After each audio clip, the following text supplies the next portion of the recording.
దేశం ప్రజాస్వామ్యం వైపు ప్రయాణిస్తోందని ఇరాన్ చిట్ట చివరి షా పెద్ద కుమారుడు మహమ్మద్ రిజా పహ్లావి అంటున్నారు. మత పెద్దల పాలనలో 50 ఏళ్లుగా విసిగి వేసారిన ఇరానియన్లు తమ ఉజ్వల భవిష్యత్తు కోసం, భావితరాల అభ్యున్నతి కోసం ప్రాణాలను పణంగా పెట్టి పోరాటాలు చేస్తున్నారని పహ్లావి ప్రశంసించారు. ఒక హంతకుడినో, రేపిస్ట్నో సంకెళ్లు వేసి జైలుకు తరలించినట్టుగా ఒక దేశాధ్యక్షుడిని సైనిక హెలికాప్టర్లో అమెరికా తరలించుకుపోయిన డొనాల్డ్ ట్రంప్ అదే రీతిలో ఇరాన్లోనూ చొరబడి అక్కడి పాలకులను కూల్చి తనను ప్రతిష్ఠిస్తారని పహ్లావీకి ఆశలు చిగురించి ఉంటాయి. మదురోను అమెరికా ముట్టడించిన తీరు చూసిన వారికి తర్వాత దెబ్బ ఇరాన్కు తగలక తప్పదనిపించడం సహజం. సామాన్యులే కాదు, మహామహా మేధావులు సైతం ట్రంప్ త్వరలోనే ఇరాన్ పాలకులను మట్టుబెట్టి ఇజ్రాయెల్ ముచ్చట తీర్చడం ఖాయమని అంటున్నారు. మాదక ద్రవ్యాల ఉగ్రవాది అన్న ఆరోపణల మీద మదురోను సునాయాసంగా ఎత్తుకుపోయి అమెరికా బోనులో నిలబెట్టిన ట్రంప్ ఇజ్రాయెల్ పక్షాన ఇరాన్తో యుద్ధం చేసి శత్రువులను హతమారుస్తాడని నమ్ముతున్నారు.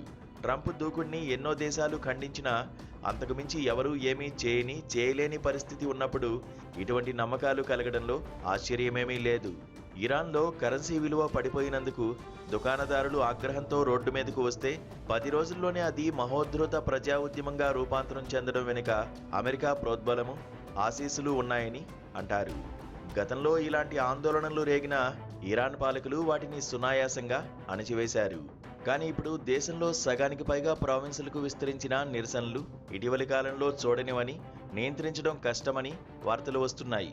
మదురోను అమెరికా ముట్టడించిన ఘట్టం ఇరానియన్లలో ఉత్సాహాన్ని పెంచిందని, తమను ఎవరూ ఏమీ చేయలేరన్న నమ్మకాన్ని పెంచిందని, మరోపక్క నిరసనలను కఠినంగా అణచివేసే విషయంలో ఇరాన్ పాలకులు వెనక్కు తగ్గుతున్నారని మీడియా అంటోంది.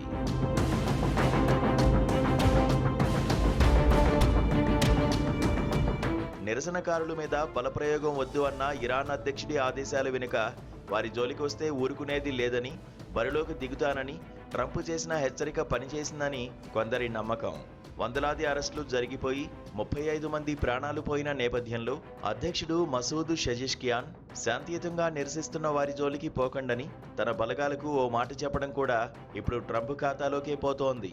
మందుగుండు దట్టించి లాక్ బిగించానంటున్న ట్రంప్ మదురో తరహాలో ఇరాన్ పెద్దలతో వ్యవహరించలేరన్నది వాస్తవం. తొలి విడత ఏలుబడిలోనే ఆయన వెనిజులాలోకి చొరబడాలని నిర్ణయించుకుని మలి రాకడ్లో ఆ పని చేశాడని, ఈ కొత్త సంవత్సరం తొలి రోజున ఇజ్రాయెల్ అధినేత నెతన్యాహు పక్కన ఉండగా ఇరాన్ నెక్స్ట్ నువ్వే అని హెచ్చరికలు చేశారు కనుక త్వరలోనే చొరబాటు ఖాయమని అంతా విశ్లేషిస్తున్నారు. కానీ లాటిన్ అమెరికా, పశ్చిమాసియా మధ్య హస్తమ శకాంతరం ఉన్నదని ట్రంప్కు తెలియంది కాదు. అణ్వస్త్రాలు లేకపోవచ్చు కానీ క్షిపణి సంపత్తి దండిగా ఉన్న ఇరాన్ గట్టిగానే జవాబు చెబుతోంది. రష్యా, చైనాలు సైతం రంగంలోకి దిగే ప్రమాదం ఉంది. ఇరాన్లో నిరసనలు కొత్త కాదు. గత 25 ఏళ్లలోనే వందలాది నిరసనలు జరిగాయి. అనేకం వాటంతటవే ఆగిపోయాయి. కొన్నిటిని పాలకులు తమ నిర్ణయాలను సరిదిద్దుకోవడం ద్వారా చల్లారిపోయేట్టు చేశారు. ప్రధానంగా చమురు ఎగుమతులు బాగా తగ్గి ఆర్థికంగా ఇప్పుడు మరింత కఠినమైన పరిస్థితులను ఇరాన్ ఎదుర్కొంటోంది. కరెన్సీ విలువ సగానికి పడిపోవడం, కొనుగోలు శక్తి నశించడం ప్రజాగ్రహానికి కారణమవుతున్నాయి. గతేడాది జూన్లో ఇరాన్ మీదకు కాలు దువ్విన ఇజ్రాయెల్ పక్షాన అమెరికా రంగప్రవేశం చేసి 3 అణు కేంద్రాలను ధ్వంసం చేసింది.